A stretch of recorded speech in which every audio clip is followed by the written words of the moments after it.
இந்த நாசர் சார்லாம் பண்ணும்போது அவருக்கு ஸ்டூடெண்ட்டாக இல்லாமல் ஒரு ஆக்டிங்கை முறைப்படி படிக்காமல் வந்து ஆக்டர்னு சொன்னால் கோவம் வந்துடும். நாங்கள் பேசிகிட்டு இருப்போம், நானும் நாசர் சார் இப்படி உட்காந்து செட்டில். ஒருத்தர் வருவார், சார் நான் ஆக்டர் சார், இங்கே தான் வந்திருக்கேன், உங்கள் கூட ஃபோட்டோ எடுத்துக்கிறோம். ரவி இவர் ஆக்டரா அப்படின்னாரு.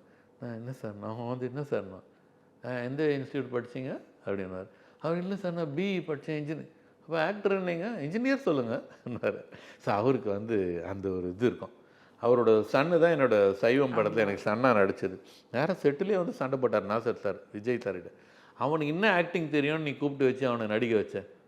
நாசர் 400 படம் நடித்தவன், அவன் பிளட்டில் ஆக்டிங் இருந்ததுன்னா பையனுக்கும் வந்துடுமா அப்படின்னு சொல்லி அவன் அழுவ ஆரம்பிச்சிட்டான்.